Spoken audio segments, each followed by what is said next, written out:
Hey friends, welcome to another episode of Dave's Imaginations. And today we recap we recap a supplemental issue, a supplemental episode of Dave's Imaginations presents Dark Queen Ascension presents Adventures in Barovia. Stay with me.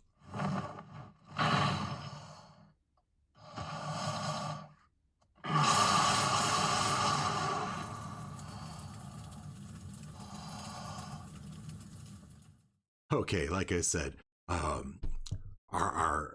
gaming group is getting a little excited as we near the end of our adventures in Barovia, the Curse of Strahd.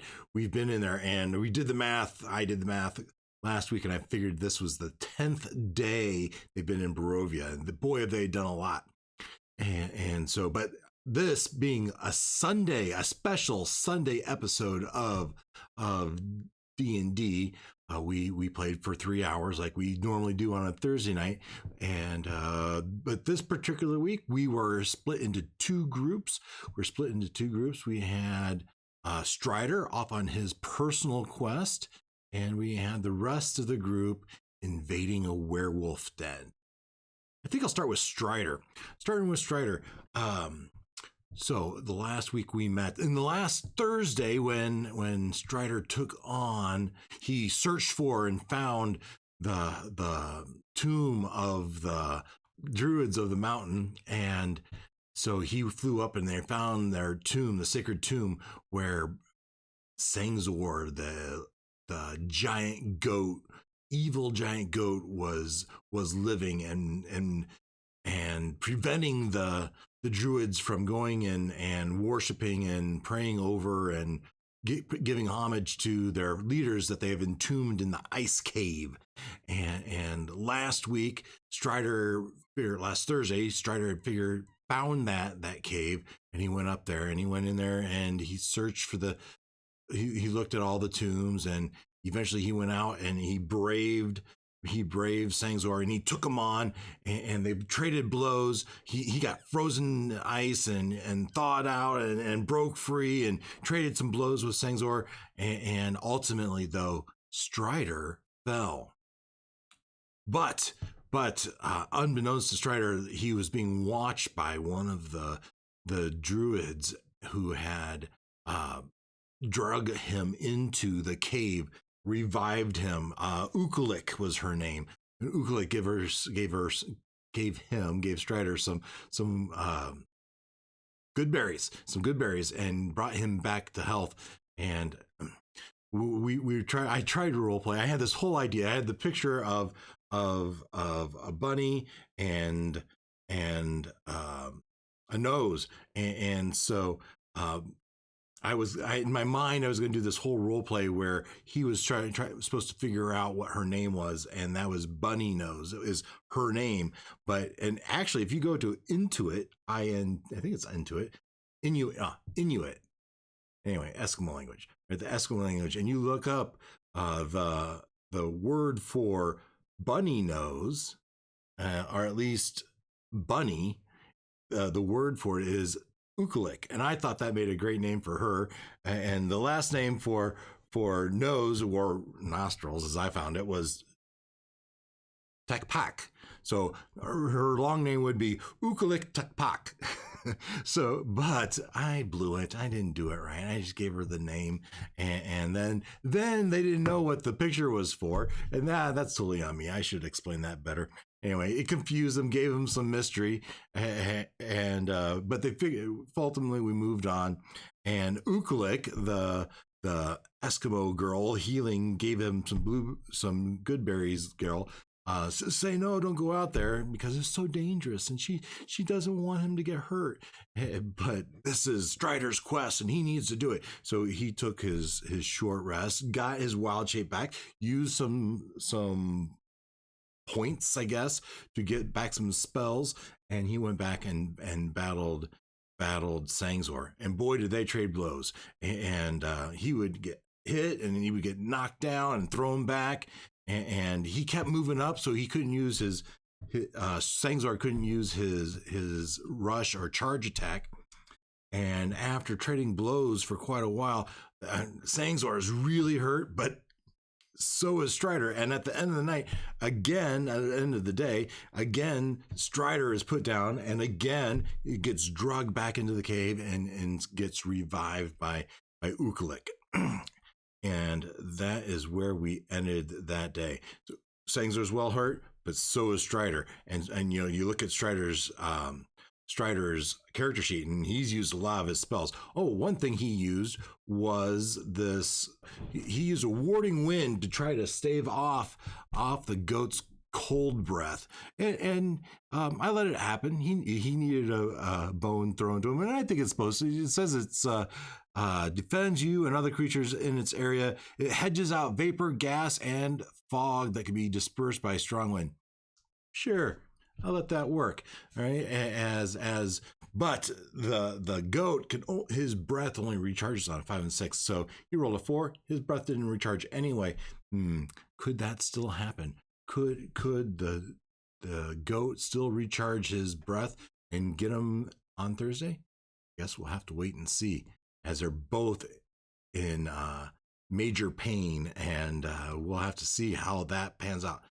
No, it's turned out to be a pretty epic battle, and I'm pretty happy with it. And I hope Christian feels the same, that he's really earned this treasure, this achievement, and that's what we're going for. So that's where we ended off on Thursday for Strider.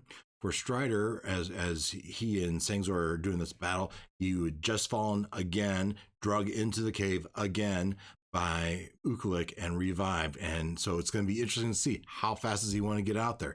Is he going to try to do another short rest? I don't know that he has any hit points left, so we'll have to see. But they're right on the edge. Both of them are right on the edge. I don't know how many more blows Strider can take, and I don't know how many blows Sangzor can take. All right, but meanwhile, back at the werewolf cave, we have the rest of the group. The rest of the group is invading the werewolf cave, and they moved forward into the cave and dispersed their web and the minor illusion.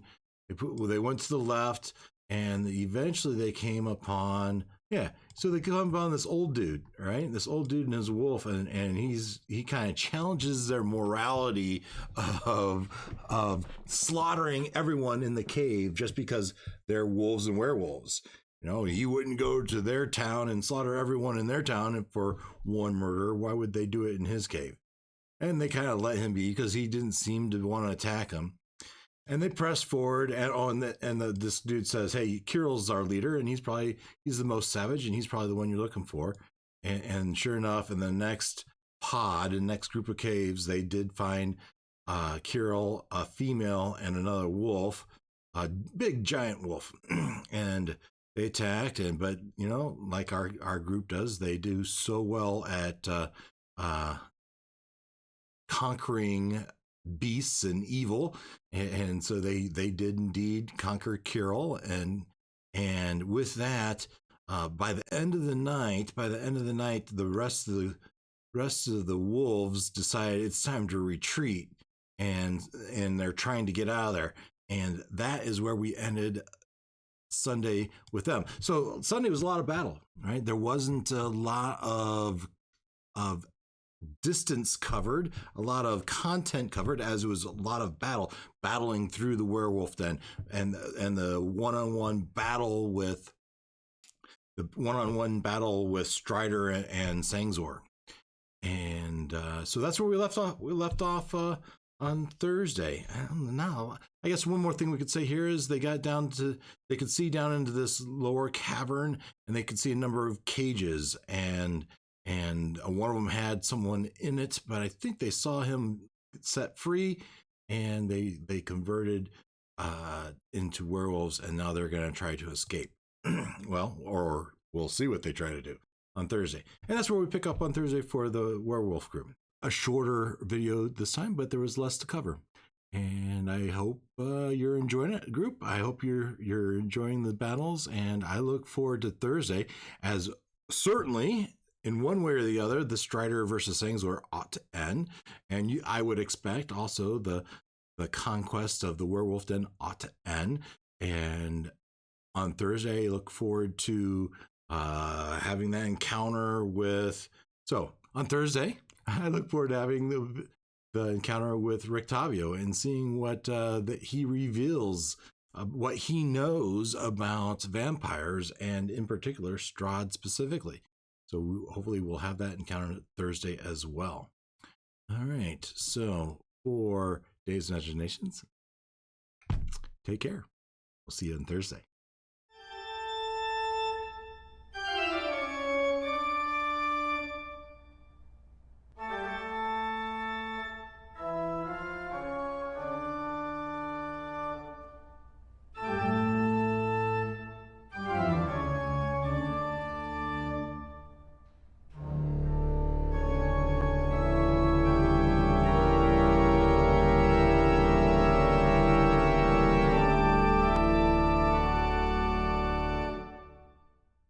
And let's see if we can have some more pictures of Strider in costume. Here, he comes up to the camera. And I said, you know what? Oh, yeah, that's a picture, but we can do better than that. Here, yeah, we can use the iMac camera. Oh, wait, come over here where I can see you better. Move the chairs out of the way.